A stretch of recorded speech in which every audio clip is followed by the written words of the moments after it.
হরে কৃষ্ণ। আজ 26শে আষাঢ় 1433 ও 11ই জুলাই 2026 শনিবার একাদশী যোগিনী। এই যোগিনী একাদশীর দিন আমি ভাগবত পাঠ করছি। আজ আমি পাঠ করছি ভাগবতের চতুর্থ স্কন্ধ দ্বিতীয় ভাগ 26তম অধ্যায় পুরঞ্জনের মৃগয়ায় গমন এবং তার মহিষীর ক্রোধের শ্লোক 22 থেকে অন্তিম শ্লোক 26। হরে কৃষ্ণ কৃষ্ণ কৃষ্ণ হরে হরে, হরে রাম রাম রাম হরে হরে। পরমোহনুগ্রহ দণ্ড ভৃত্যেষু প্রভুনার্পিত বালো ন বেদ তত্তন্নিবন্ধু কৃত্য মমর্ষণ। অনুবাদ: হে কৃষাঙ্গী, প্রভু যখন ভৃত্যকে দণ্ড দেন তখন ভৃত্যের কর্তব্য হচ্ছে তা পরম অনুগ্রহ বলে মনে করা। যে ভৃত্য তাতে ক্রোধ করে সে নিশ্চয়ই অজ্ঞ, কারণ সে জানে না যে সেটি হচ্ছে বন্ধুর কর্তব্য। তাৎপর্য: বলা হয় যে মূর্খকে যদি সদুপদেশ দেওয়া হয় তাহলে সে তা গ্রহণ করতে পারে না, উল্টে সে ক্রুদ্ধ হয়। এই ক্রোধকে সাপের বিষের সঙ্গে তুলনা করা হয়, কারণ সাপকে যখন দুধকলা খাওয়ানো হয় তখন তার বিষ বৃদ্ধি পায়। সাপকে ভালো ভালো খাদ্য খেতে দিলে দয়ালু ও বিনম্র হওয়ার পরিবর্তে সাপের বিষ বৃদ্ধি পায়। তেমনি মূর্খকে যখন উপদেশ দেওয়া হয় তখন সে নিজেকে সংশোধন করার পরিবর্তে ক্রুদ্ধ হয়। ইতি শ্লোক 22 শ্লোক 23। সাতং মুখং সুদতি শুভ্র বনুরাগ ভারব্রীড়াম বিলম্বিল সদ্য সীতাবলোকম। নীলালো কালী ভীরু পস্কৃত মুন্নসং সানাং প্রদর্শয় মনসিন্নি বল্গুবাক্যম। অনুবাদ: হে প্রিয়ে, হে সুদর্শনে, তোমার আকর্ষণীয় কার্যকলাপের ফলে তোমাকে অত্যন্ত চিন্তাশীল বলে মনে হচ্ছে। দয়া করে তোমার এই ক্রোধ পরিত্যাগ করে আমার প্রতি কৃপা পরবশ হও এবং অনুরাগ ভরে একটু হাসো।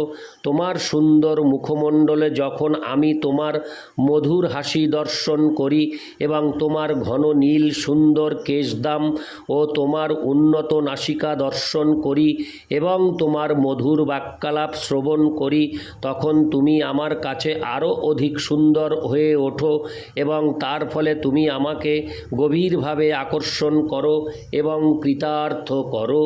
তুমি হচ্ছ আমার পরম আদরিণী প্রিয়তমা। তাৎপর্য: স্ত্রৈণপতি তার পত্নীর বাহ্যিক সৌন্দর্যে আকৃষ্ট হয়ে তার আজ্ঞাকারী দাস হতে চায়। শ্রীপাদ শঙ্করাচার্য তাই উপদেশ দিয়েছেন যে আমরা যেন একটা রক্ত ও মাংসের পিণ্ডের প্রতি আকৃষ্ট না হই। একটি কাহিনীতে বলা হয়েছে যে এক সময় কোনো পুরুষ এক সুন্দরী রমণীর প্রতি অত্যন্ত আকৃষ্ট হয়ে তার কাছে এমনভাবে প্রেম নিবেদন করে যে তখন সেই রমণীটি তার সৌন্দর্যের উপাদানগুলি তাকে দেখাবার এক পরিকল্পনা করে। সে সেই পুরুষটিকে একটি নির্দিষ্ট দিনে তার সঙ্গে সাক্ষাৎ করতে বলে এবং ইতিমধ্যে সে জোলাপ নিয়ে দিনরাত কেবল মলত্যাগ করতে থাকে এবং সেই মল সে একটি পাত্রে সংগ্রহ করে রাখে। পরের দিন রাত্রে সেই পুরুষটি যখন তার সঙ্গে সাক্ষাৎ করতে আসে তখন সেই সুন্দরী রমণীর পরিবর্তে সে এক রুগ্ন কুৎসিত স্ত্রীলোককে দেখতে পায়। সে যখন তাকে জিজ্ঞাসা করে যার সঙ্গে তার সাক্ষাৎ করার কথা ছিল সেই সুন্দরী রমণীটি কোথায়, তখন সে উত্তর দেয়, আমি সেই রমণী। তার সেই কথায় পুরুষটির বিশ্বাস হয়নি। তীব্র জোলাপের প্রভাবে সে তার সমস্ত সৌন্দর্য হারিয়ে গেছে। হরে কৃষ্ণ। তীব্র জোলাপের প্রভাবে যে তার সমস্ত সৌন্দর্য হারিয়ে গেছে তা সে বুঝতে পারেনি। পুরুষটি যখন তার সঙ্গে তর্ক বিতর্ক করতে থাকে তখন রমণীটি বলে যে সে তার সৌন্দর্যের উপাদানগুলি আলাদা করে রেখে দিয়েছে বলে তাকে আর সুন্দর দেখাচ্ছে না।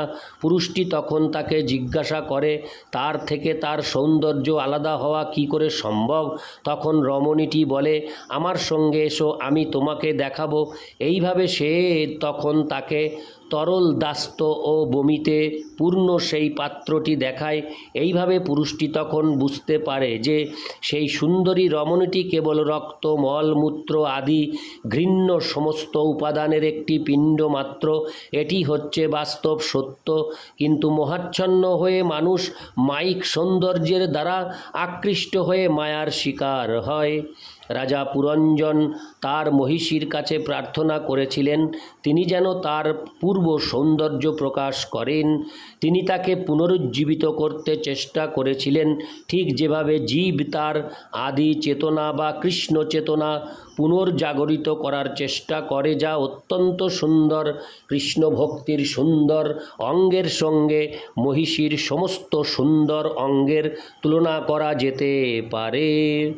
কেউ যখন তার মূল কৃষ্ণ চেতনায় ফিরে যায় তখন তিনি প্রকৃতপক্ষে নিষ্ঠাপরায়ণ হন এবং তার জীবন তখন সার্থক হয়। ইতি শ্লোক 23 শ্লোক 24। তস্মিন্দধে দমোমহং তব বীরপত্নী জোহন্যত্র ভূসুর কুলাৎকৃত ক্লিম্বিষস্তম পশ্যে ন বিতো ভয়মুন্মুদিতং ত্রিলোকামন্যত্র বৈ মুররী পরিতরত্র দাসাৎ। অনুবাদ: হে বীর পত্নী, আমাকে তুমি বলো, কেউ কি তোমাকে অপমান করেছে? সেই ব্যক্তি যদি ব্রাহ্মণ কুলোদ্ভূত না হন তাহলে আমি তাকে দণ্ড দিতে প্রস্তুত। মূঢ়রিপু শ্রীকৃষ্ণের সেবক ব্যতীত এই ত্রিলোকে আমি অন্য আর কাউকে ক্ষমা করব না। তোমার চরণে অপরাধ করে কেউই স্বচ্ছন্দে বিচরণ করতে পারবে না, কারণ আমি তাকে প্রচণ্ড দণ্ড দান করব।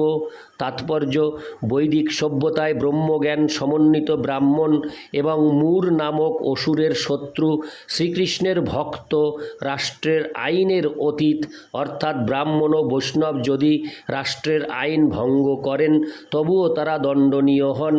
ব্রাহ্মণ ও বৈষ্ণবেরা কখনো রাষ্ট্রের অথবা প্রকৃতির আইন অমান্য করেন না, কারণ তারা এইভাবে আইন ভঙ্গ করার পরিণতি খুব ভালোভাবেই জানেন।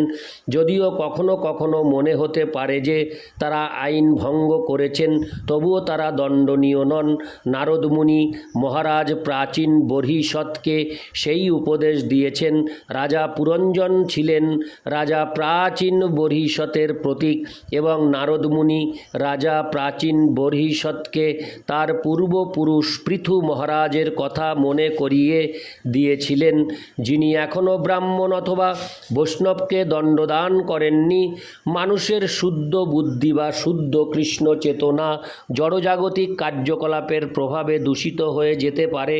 দান, ধ্যান, যজ্ঞ, পুণ্যকর্ম পুণ্যকর্ম ইত্যাদির দ্বারা শুদ্ধ চেতনাকে জাগরিত করা যায়, কিন্তু ব্রাহ্মণ অথবা বৈষ্ণবের প্রতি অপরাধ করার ফলে কৃষ্ণ চেতনা যখন দূষিত হয়ে যায় তখন তা পুনর্জাগরিত করা অত্যন্ত কঠিন। শ্রী চৈতন্য মহাপ্রভু বৈষ্ণব অপরাধকে হাতি মাতা অপরাধ বলে বর্ণনা করেছেন, অর্থাৎ পাগলা হাতি কোনো বাগানে ঢুকলে যেমন বাগানটি তছনছ হয়ে যায়, তেমনি বৈষ্ণব অপরাধের ফলে ভক্তিলতা ছিন্ন ভিন্ন হয়ে যায়। তাই ব্রাহ্মণ ও বৈষ্ণবের চরণে যাতে অপরাধ না হয় সেই জন্য অত্যন্ত সতর্ক থাকা উচিত। বৈষ্ণব মহারাজ অম্বরীশের চরণে অপরাধ করার ফলে মহাযোগী দুর্বাসাও সুদর্শন চক্রের দ্বারা লাঞ্ছিত হয়েছিলেন। যদিও মহারাজ অম্বরীশ ব্রাহ্মণ অথবা সন্ন্যাসী ছিলেন না, তিনি ছিলেন একজন সাধারণ গৃহস্থ। মহারাজ অম্বরীশ ছিলেন বৈষ্ণব এবং তাই তার চরণে অপরাধ করার ফলে দুর্বাসা মুনিকে দণ্ডভোগ করতে হয়েছিল। মূল কথা হচ্ছে যে কৃষ্ণ চেতনা যদি জড়জাগতিক পাপকর্মের দ্বারা আচ্ছাদিত থাকে, তাহলে কেবল হরে কৃষ্ণ মহামন্ত্র কীর্তন করার ফলে সেই পাপ দূর করা যায়। কিন্তু কারও কৃষ্ণ চেতনা যদি ব্রাহ্মণ বা বৈষ্ণবের চরণে অপরাধ করার ফলে কলুষিত হয়ে যায়, তাহলে যতক্ষণ পর্যন্ত না সেই বৈষ্ণব বা ব্রাহ্মণের চরণে ক্ষমা ভিক্ষা করে এবং তার প্রসন্নতা বিধান করে সেই অপরাধ থেকে মুক্ত না হওয়া যায়, ততক্ষণ পর্যন্ত সেই কৃষ্ণ চেতনা পুনর্জাগরিত করা যায় না। দুর্বাসা মুনিকে সেই পন্থা অনুসরণ করতে হয়েছিল। তাকে মহারাজ অম্বরীশের শরণাগত হতে হয়েছিল। যে বৈষ্ণবের চরণে অপরাধ হয়েছে তার কাছ থেকে ক্ষমা ভিক্ষা করা ছাড়া অন্য কোনো উপায়ে বৈষ্ণব অপরাধ থেকে মুক্ত হওয়া যায় না। ইতি শ্লোক 24। শ্লোক 25। হরে কৃষ্ণ। বক্ত্রং ন তে বিতিলকং মলিনং বিহর্ষং সংরম্ভ ভীমোমবি। হরে কৃষ্ণ। শ্লোক 25 আমি আবার পাঠ করছি। বক্ত্রং ন তে বিতিলকং মলিনং বিহর্ষং সংরম্ভ ভীমোমবিমৃষ্টমোপেতরাগম পশ্যে স্থানাবপি শুচোপহতৌ সুজাতৌ বিম্বাধরং বিগত কুঙ্কুমোপঙ্করাগম। অনুবাদ। প্রিয়ে, ইতিপূর্বে আমি তোমার মুখ কখনো তিলকবিহীন দেখিনি। এই রকম বিষণ্ণ, অনুজ্জ্বল ও স্নেহশূন্য মুখ কখনো দর্শন করিনি। তোমার সুন্দর স্তনযুগল আমি কখনো অশ্রুসিক্ত দেখিনি এবং বিম্ব ফলের মতো রক্তিম তোমার অধর এইভাবে রক্তিম আভাশূন্য হতে ইতিপূর্বে আমি কখনোই দেখিনি।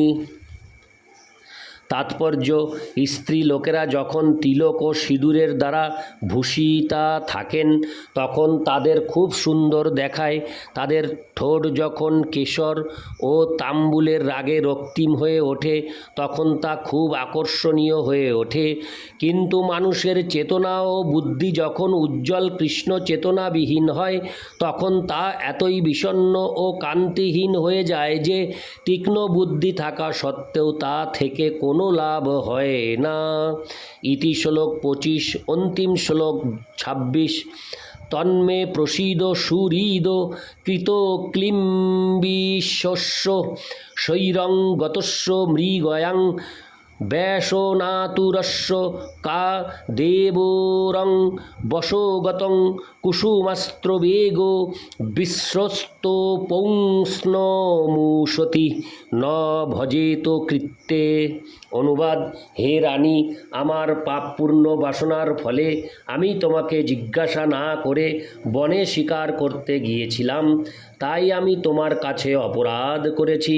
তবুও আমাকে তোমার সবচাইতে অন্তরঙ্গ ভৃত্য বলে মনে করে আমার ত্রুটি মার্জনা করে আমার প্রতি প্রসন্ন হও। বাস্তবিক পক্ষে আমি অত্যন্ত দুঃখী, কিন্তু কামদেবের বাণের আঘাতে আমি অত্যন্ত কামার্ত হয়েছি। কোনো সুন্দরী রমণী তার কামুক পতিকে ত্যাগ করে তার সঙ্গে মিলিত হতে অস্বীকার করবে? হরে কৃষ্ণ। কোন সুন্দরী রমণী তার কামুক পতিকে ত্যাগ করে তার সঙ্গে মিলিত হতে অস্বীকার করবে? তাৎপর্য: স্ত্রী ও পুরুষ উভয়ই পরস্পরকে চায়। এটি হচ্ছে জড়জাগতিক অস্তিত্বের ভিত্তি। স্ত্রীলোকেরা সর্বদা সুন্দরভাবে নিজেদের সাজায় যাতে তারা তাদের কামার্থপতিদের আকৃষ্ট করতে পারে। কামার্থপতি যখন পত্নীর কাছে আসে তখন পত্নী তার আক্রমণাত্মক আচরণ উপভোগ করে।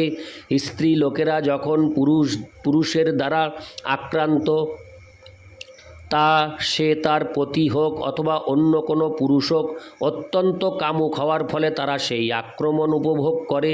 পক্ষান্তরে বলা যায় যে যখন বুদ্ধির যথাযথ সদ্ব্যবহার হয় তখন বুদ্ধি ও বুদ্ধিমান ব্যক্তি উভয়েই গভীর তৃপ্তি অনুভব করেন। সেই সম্বন্ধে শ্রীমদ্ ভাগবতে 7:9-45 বলা হয়েছে, জন্মৈথুনাদি গৃহমেধি সুখং হি তুচ্ছম কন্তু অনেন করয়োরিব দুঃখ দুঃখম। কর্মীদের প্রকৃত সুখ হচ্ছে যৌন জীবন। তারা গৃহের বাইরে কঠোর পরিশ্রম করে এবং সেই পরিশ্রমের তৃপ্তি সাধনের জন্য তারা গৃহে ফিরে মৈথুন সুখ উপভোগ করে। রাজা পুরঞ্জন বনে শিকার করতে গিয়েছিলেন এবং কঠোর পরিশ্রমের পর তিনি মৈথুন সুখ উপভোগ করার জন্য গৃহে প্রত্যাবর্তন করেছিলেন। কোনো মানুষ যদি গৃহে থেকে দূরে থেকে কোনো শহর বা অন্য কোথাও সপ্তাহব্যাপী কার্য করে, তাহলে সপ্তাহ অন্তে সে গৃহে ফিরে তার পত্নীর সঙ্গে মৈথুন সুখ উপভোগ করার জন্য অত্যন্ত ব্যাকুল হয়ে পড়ে।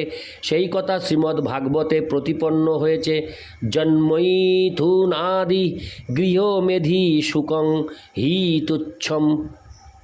কর্মীরা কেবল মৈথুন সুখ উপভোগ করার জন্য অত্যন্ত কঠোর পরিশ্রম করে। আধুনিক মানব সমাজ বিভিন্নভাবে অসংযত যৌন জীবন উপভোগ করার উপায় উদ্ভাবন করে সেটিকে তাদের উন্নতি বলে মনে করে। পাশ্চাত্য দেশগুলিতে তা অত্যন্ত প্রবলভাবে প্রকট হয়েছে। ইতি শ্লোক 26 ইতি শ্রীমদ্ ভাগবতের 4th স্কন্দের পুরঞ্জনের মৃগয়ায় গমন এবং তার মহিষীর ক্রোধ নামক 16বিংশতি অধ্যায়ের ভক্তিবেদান্ত তাৎপর্য। হরে কৃষ্ণ কৃষ্ণ কৃষ্ণ হরে হরে, হরে রাম রাম রাম হরে হরে। হরে কৃষ্ণ।